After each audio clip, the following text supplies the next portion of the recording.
One of the most common use cases for Coda is a team hub or a team kind of wiki. This team hub for you might currently live in a Confluence workspace or maybe in a Google Doc today. But the issue is that your team hub or kind of main intranet may not be talking or integrating well with your company's OKR system or OKR software. And so I want to show you the team hub for two different teams within our workspace. We have the engineering team hub, which I'll open here, then also the sales team hub, which I'll open here. And let's take a look at how these team hubs are structured. So the first thing to note is that the team page within the engineering team hub just has people on the engineering team coming from the team roster doc. If you recall from another previous video, we have a team roster table and we have a list of employees, their location, and their department. And in this team hub, we're actually syncing in that same table from the team roster doc. And the team roster doc is one of our company-wide docs. It's syncing in here, and then I'm filtering based on this text department, which just happens to be a variable which is right now is engineering. But the important thing is that if I change something in the team roster doc, whether it's like an HR administrator or someone at the company level, if they change something in the team roster, it will automatically flow through to this engineering team hub, specifically on this team department.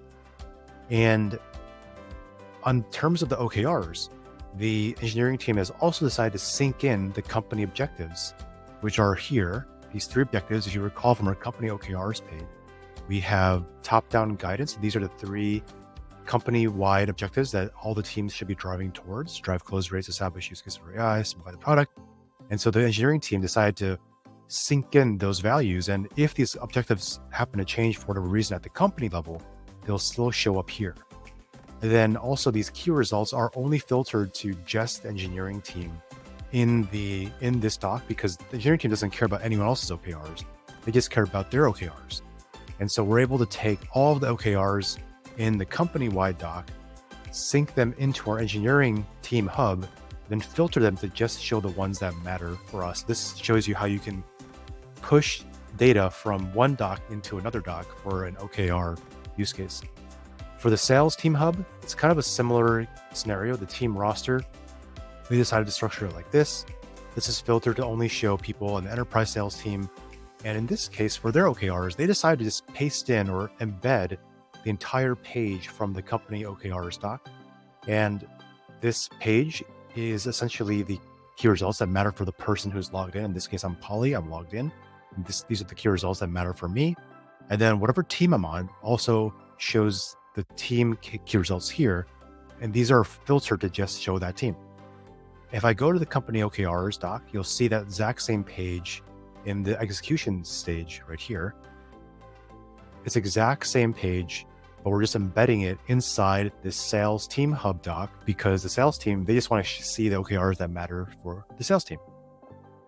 And since this team hub is where all the work for this specific sales team happens, they can add other pages here that matter only for them. So maybe they have like a new hire onboarding and training page. They have like a tools and processes page, a team meeting page. These are just things that matter for the sales team. For the engineering team, they happen to do their OKR planning a little differently. They have the OKRs here synced in here for the team OKRs, the engineering team OKRs, but they want to add their own engineering initiatives that they can work towards these company-wide key results. So if I click on this add initiative idea for this key result, reduce the number of unnecessary complexities, click on this, I can say, demo new tool here. I now have a list of initiatives that only matter for the engineering team that are kind of addressing these company-wide key results that I've added for the company-wide OKRs.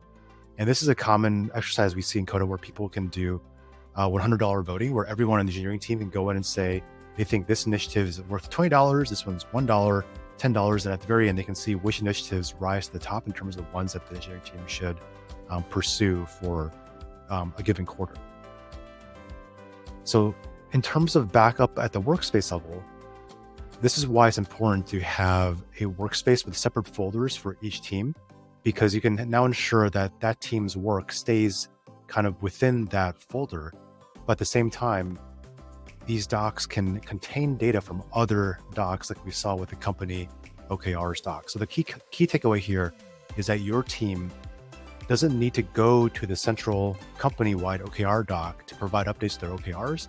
They can access these OKRs and update them in their own team hubs, where they're just showing data filtered to just their team.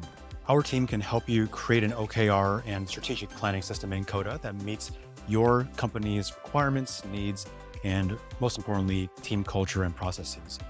Fill out this form, and I'll also put the link in the description in the video, and someone will get back to you about creating the system for your company. If you want to see how other companies are building their OKR system on Coda, you can go to our website, go to Solutions, Planning and OKRs, and you'll see some case studies and examples of how other companies are building OKRs on Coda, including Pinterest, John Doerr, and also Skyfall.